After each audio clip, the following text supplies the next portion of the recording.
जीत जाओगे, जीत जाओ। हमारे हृदय की बात समझ लो, हमारी एक बात पकड़ लेना। ये प्रभु, जब हम गंदगी नहीं छोड़ पा रहे, हमारा स्वभाव है, देखो ना, हम नहीं छोड़ पा रहे और इनसे विमुख हो जाते, ये बहुत बुरा हो गया। सुनो उमाते लोग अभागी, हारिता जी शब्द देखो, हारिता जी होई विषय अनुरागी। ये जीत जाओगे, कोई भी तुम्हारी दुर्गति करने में समर्थ नहीं। और इतना आ गया तो तुम महात्मा बन जाओगे, सब छूट जाएगा, सब छूट जाएगा। देखो, परम सुख स्वरूप राधा वल्लभ लाल जी मिलने के पहले आपको जो जो चाहिए वो सब भेज देंगे। मान लेना मेरी बात। जैसे जैसे कदम आपके प्रभु की तरफ बढ़ेंगे तो जो जो तुम्हारी चाहत है सब दे देंगे। अगर आपने ना के सिवा हां स्वीकार नहीं किया तो आगे वो मिल जाएंगे, और अगर आप उनमें रमण करने लगे दे देंगे। जो इच्छा करी हो मन माही, हरि प्रसाद कछ दे, जाओ भोगो। लेकिन सुनहु उमाते लोग अभागी, हृदय की बात कहता हूं, मैं नीच हूं, पामर हूं, नहीं विषय पर विजय प्राप्त कर सकता, पर हे प्रभु, जब इन्हें नहीं छोड़ सकता तो आपको भी नहीं छोड़ सकता। हमारा स्वभाव है पकड़ना। जब हम काम क्रोध लोभ मोह मद मत्सर नहीं छोड़ पाते नाथ, तो आपको कैसे छोड़ देंगे?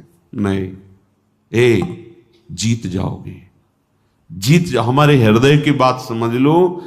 ये माया का ऐसा आकर्षण है कि ऐसे कभी कोई करके निकल ही नहीं पाया। मुझ में ताव दे के कोई नहीं निकल पाया। शिव विरंचिका मोहई को है बपुरा आन, बपुरा माने बेचारा, बेचारा और कौन ऐसा है? इन बड़े बड़े महापुरुषों की भी आंखों में, ज्ञान दृष्टि संपन्न नेत्रों में भी भ्रम पैदा कर दे, उसका नाम माया। गरुण महाज्ञानी गुण राशि, देवर्षि भगवान के अवतार। बस समझो,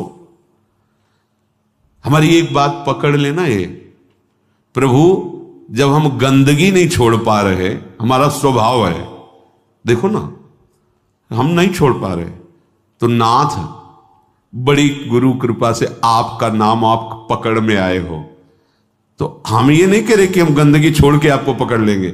हम गंदगी नहीं छोड़ पा रहे तो आपको भी नहीं छोड़ पाएंगे। जीत जाओगे, हमारी बात मान लेना, प्रार्थना मान लेना, इस बात की अकाट्य समझ लेना। जन अवगुण प्रभु मान न काऊ, दीन बंधु अति मृदुल। हमसे गलती क्या हो जाती है? हमारी मन भावती भोग वृत्ति को जहां भोग मिले तो हम इनको छोड़ देते हैं और उसको पकड़ लेते हैं और इनसे विमुख हो जाते हैं। ये बहुत बुरा हो गया। सुनो उमाते लोग अभागी, हारिता जी शब्द देखो, हारिता जी होई विषय अनुरागी। ये शरीरधारी कितने दिन जीवित रहेंगे? इनको अपना पति माने, प्रीतम माने, अपना जीवन सर्वस्व माने, कितने दिन रहेंगे? छूटेगा ना। तो इनके अंदर जो बैठा हुआ मेरा प्रीतम है, उससे प्यार कर लो। सब में वही विराजमान है, भावना कर लो। जब हम किसी धातु पर, किसी पाषाण आदि के विग्रह पर, किसी छवि पर भाव करके भगवान प्राप्त कर लेते हैं, तो चलते फिरते इन मूर्तियों पर भगवान को क्यों नहीं हम प्राप्त कर सकते? पर हमारा भगवत भाव हट जाता है और विषय सेवन से व्यक्तित्व भाव आ जाता है। ये स्त्री, ये पुरुष, ये जड़, ये चैतन्य, यही घाटा हो जाता है। हमारी बात मान लेना, ये बहुत सहज और सरल बात है। इतना इतना छोड़ करके आप प्रभु को स्वीकार करें, बड़ी कठिन बात है। और ये हम कोई मनमानी नहीं कह रहे हैं। महापुरुषों द्वारा बिगड़ी जन्म अनेक की, अब ही सुधरे आज अभी सुधर जाएगी। तो आज अभी क्या छोड़ देंगे भाई? हम बहुत जन्मों का हमारा संस्कार है, भोगों का, विषयों का, गंदी आदतों का, तो हम छूट जाएगी, अभी छूट जाएगी? नहीं, अभी पकड़ लोगे। पकड़ तो लोगे ना। बोले हाँ, क्या हो ही राम को, हे प्रियाजू मैं आपका, ये तो पक्का है आपके लायक ना भी हूं, न कभी था न कभी हो पाऊंगा, अपनी तरफ से पक्की बात है। चाहे जितनी कोई डींग हाके, अपने लोग पूरा जीवन इसी मार्ग पे उनकी कृपा से चले, उस अनुभव से कह रहे हैं, चाहे जितनी डींग हाको, अभी बुद्धि परमात्मानंद में है, थोड़ी देर में विषय आनंद में पहुंच जाती, इसका पता ही नहीं लगता। इस दुष्ट का भरोसा ही नहीं है। भरोसा तो प्रियाजू के चरणों का है कि वो अपने चरण चिन्ह अंकुश से हमारे मन को फंसाए हुए अगर वो छोड़ दे तो अभी ये खेल कर दे संसार का। बहुत विचित्र है, बहुत विचित्र। निज अनुभव ये कहो खगेसा। आचार्य चरण कहते हैं, हितजू महाराज, ना जानो छिन अंत कवन बुद्धि घटई प्रकाशित। कोई भरोसा नहीं, ये बुद्धि कब कहां कैसे। भरोसा तो भरोसो दृढ़ इन चरणन के।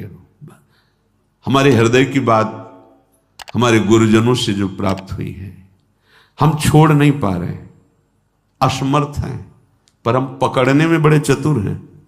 तो प्रभु गुरु कृपा से आपका नाम, आपकी बात, आपका आश्रय पकड़ में आया है। आपको देख तो नहीं पा रहे, आपका आश्रय पकड़। तो जब ये नहीं छोड़ सकते तो हम आपको भी नहीं छोड़ सकते। ये जीत जाओगे, कोई भी तुम्हारी दुर्गति करने में समर्थ नहीं। और इतना आ गया तो तुम महात्मा बन जाओगे, सब छूट जाएगा, सब छूट जाएगा। क्योंकि जैसे जैसे ज्ञान का प्रकाश होगा, अज्ञान नष्ट होता चला जाएगा। अगर हम इससे कोई कहे कि सब छोड़ करके फिर प्रभु की शरण में आओ, तो असमर्थ, सब असमर्थ हैं, सब। घोर वैश्याचारी भी, वैश्यागमन करने वाले भी जब भगवान की शरण में आए तो महात्मा बन गए। करो सद्यते साधु समान। हमें तो एक ही बात समझ में आई है कि इनकी कृपा से इनको जाना जाता है, इनको पाया जाता है, इनकी साधना होती, इनका भजन होता है। सच्ची बात कह रहे हैं, अपनी तरफ से हम शून्य हैं। अपने को देखा है, अपनी तरफ से हम शून्य हैं, कोई भी अंक नहीं है। कोई अंक है तो आपकी कृपा का है, अन्यथा नहीं है। ये निष्ठाएं इन्हीं की कृपा से जागृत होती है।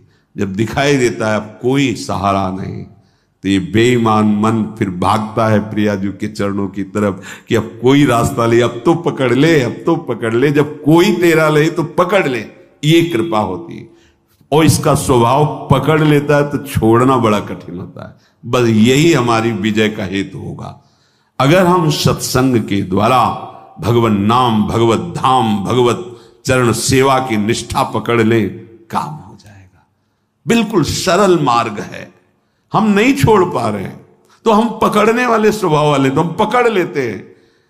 आपको कैसे छोड़ेंगे जब गंदी बातें नहीं छोड़ पा रहे, तो आपको कैसे छोड़ेंगे। पर इसकी चाल माया की है, वो आपको आकर्षित करके प्रभु को छुड़वा देगी, और छुड़वा देती है। बस यहां नहीं कोई हमें बीच में कमजोरी रखनी।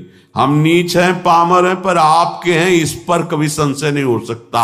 हम ये नहीं कहते कि आपके लायक हैं, पर प्रभु नालायक हैं, पर आपके हैं, बस इसमें संशय। ये बात नहीं हो सकती कि आप हमें छोड़ो और ये ले लो। नहीं, हम इसे नहीं छोड़ पा रहे, पर आपको घसीटेंगे अपने साथ। अब आपके गले पड़ गए, अब आपके गले पड़ गए। अब ये पट्टा आपके नाम का है। अब आप देख लो किसको रोकना है, किसको हटाना है, वो आप जानो नाथ। अब आपको नहीं छोड़ सकता। क्षुत्रिड वाधास त्वसैहास तदपि नहीं पदम यामी वृंदाटवीति।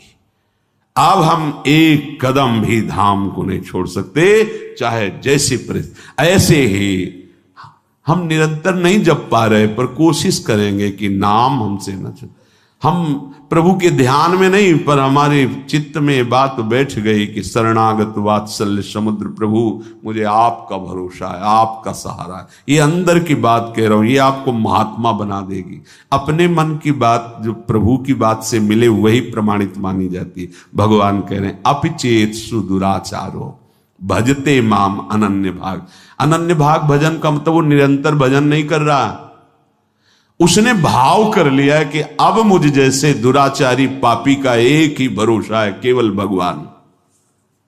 ये अंदर की बात समझ जाओ। इसको कहीं इसकी व्याख्या सुनने की कोशिश मत करना, क्योंकि जैसी स्थिति होती वैसी व्याख्या होती है। भगवान के वाक्यों का सर्वस्वरूप है। आप जिधर से देखोगे वो आपको अपने अनुकूल दिखाई देने लगेंगे। एक बात आंतरिक जो हमारे हृदय में गुरु कृपा से समझ में आई है कि हम जैसे भी हैं, देखो भगवान के वचनों से प्रमाणित है, इससे बड़ी कोई बात नहीं होगी। जो नर होए चराचर द्रोही, आवे सभय सरन तक मोही। चराचर का द्रोही है, पर वो भयभीत हो गया कि अब मेरा कोई सहारा नहीं है, प्रभु के सिवा मुझे कोई नहीं बचा सकता, मैं इतने पाप किए हूं। भगवान भगवान कह रहे हैं, उसके लिए कह रहे हैं जो शब्द है, तज छल कपट मोह मद माना, करो सद्य ते साधु समाना। इसका अर्थ ऐसे लिया जा सकता है कि वो छल कपट मोह मद मान का त्याग कर हमारी शरण में आवे तो हम उसे साधु बना देंगे शब्दावली से, लेकिन भाव में ऐसा नहीं है। फिर महाराज साधु क्या बनाएंगे, तो साधु हो गया। जो छल कपट मद मान इन सब का त्याग करके आपकी शरण में आया है तो आप साधु क्या बनाएंगे, तो साधु है ही, इसी को तो साधु कहते हैं। तो यहां भाव ये है कि तज, मैं त्याग कराऊंगा उसके छल कपट मद मान का त्याग कराकर, करो सद्य, जो करो शब्द है वहां यहां से लागू होगा पूरी चौपाई में। तज छल कपट मोह मद माना, करो सद्य ते साधु समाना। उसको सब त्याग, क्योंकि उसे ही त्यागना है ना, तो मैं उसे सामर्थ्य देता हूं, वो छल कपट मोह मद मान का त्याग कर देता है और मैं उसे साधु स्वरूप। और भगवान गीता जी में इसी श्लोक में कहा अपिचित कि उसे मानो वो साधु हो गया क्योंकि मेरी शरण में आ गया है, अब मैं संभाल लेता। भगवान का आश्रय लेकर भरोसो दृढ़ इन चरणन के रो, दृढ़ता पूर्वक। ये दृढ़ता तुम्हारी फिसलाने के लिए बहुत से ऐसे माया जाल फेंकेगी, तुम्हारी अश्रद्धा हो जाए, तुम्हारा प्रश्न जोरदार हृदय में प्रकट, तुम्हारी प्रिय जगह में जहां ममता है आसक्ति वहां प्रहार करेगी माया। फिर हे भगवान, नहीं नहीं, आपका था, आपका है, आपका रहेगा प्रभु, अब नहीं, अब धोखा नहीं, आपके सिवा नहीं। ये बड़े बड़े भक्तों के जीवन में देखो ना, उसी पुत्र के ब्याह के में ठाकुर जी जा रहे हैं, वही पुत्र जो अंतर ध्यान व्रत करताल उठा के नाच रहे नरसिंह मेहता, हे गोविंद तेरा सब मंगलमय, अच्छा किया, अब निरंतर और चिंतन आपका बढ़ेगा। पर ये निष्ठावान ही कर सकता, नहीं तो नहीं। ये क्या रात दिन भजन करते हैं पुत्र, वो भी राधे राधे। श्रीवास जी को देखो, हर महाभागवत को देखो, ये आने जाने वाला देश है, टिकाऊ नहीं है। ये परिवर्तनशील नाशवान शरीर है, अविनाशी नहीं है। यहां जितना खेल है बस होश में खेल लो, इस खेल से मुक्त हो जाओ। यही होश है कि और को छोड़ पाओ ना छोड़ पाओ, इनको मत छोड़ना, इनको पकड़ लो, जीवन कृतार्थ हो जाएगा। चलते हैं महाभागवत पांडवों के पावन चरित्र में।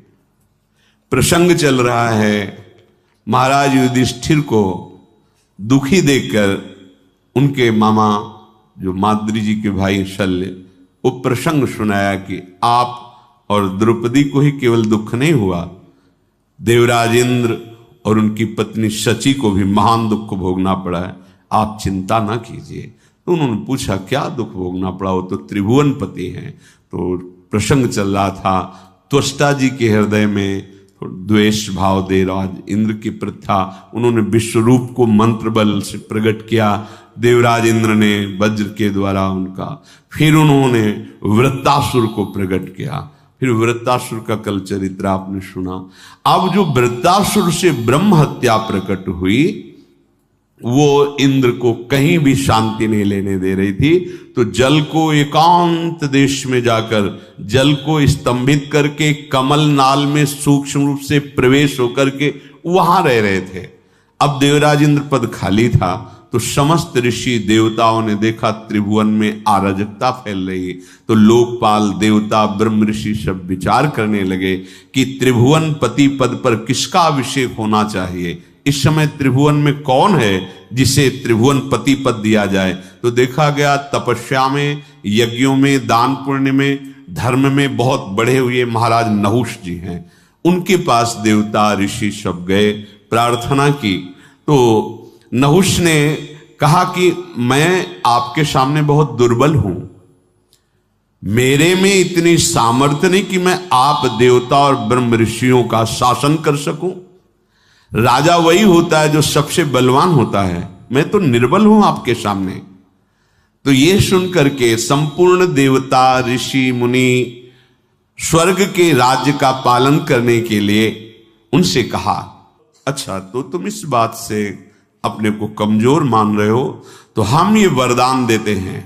समस्त देवता ऋषियों ने कहा, देवता दानव यक्ष ऋषि राक्षस पितर गंधर्व भूत मनुष्य जो भी आपके सामने दृष्टि में आ जाएगा उसका आधा तेज बल तप बल सब आप में आ जाएगा। अब आपको कोई परेशानी, आप स्वर्ग में ब्रह्म ऋषियों के द्वारा आदर पाकर के त्रिभुवनपति आसन पर बैठे। धर्म को आगे रख करके राजा नहुष को अभिषिक्त किया गया, अभिषेक किया गया वेद मंत्रों द्वारा, और परम दुर्लभ देवराज इंद्र के पद पर उनको बिठाया गया। अब को नरस जन्मा जग माही प्रभुता पाहि जाहि मद नाही। कौन ऐसा है जो संसार में बड़ा पद मिल जाए और अभिमान ना आ जाए? यही रोग इनको भी लग गया। त्रिभुवनपति पद कुछ दिन तो ठीक से चला, इसके बाद मद जो है अपना प्रभाव दिखाने लगा। तुमको लगा जब मैं देवराज पद का भोग कर रहा हूं तो फिर इनसे क्या। सभासदों को बुलाया, बड़े बड़े लोकपाल देवता सब उनकी सभा में बैठते हैं। कहा पूर्व इंद्र की जो महारानी सची हैं मेरी सेवा में उपस्थित किया जाए, उनको आज्ञा दिया जाए, मेरी आज्ञा है मेरी सेवा में उपस्थित हो। क्योंकि जब देवराज पद का अधिकार मुझे प्राप्त है तो उनका भी। सची देवी आज रात्रि में मेरे महल में पधारे, मेरी आज्ञा सुना दी जाए। ये जब सची देवी से प्रार्थना की गई तो बहुत घबरा गई, दुखी हो गई। पातिव्रत धर्म से युक्त है, उनका तो आश्रय भगवान बृहस्पति जी हैं।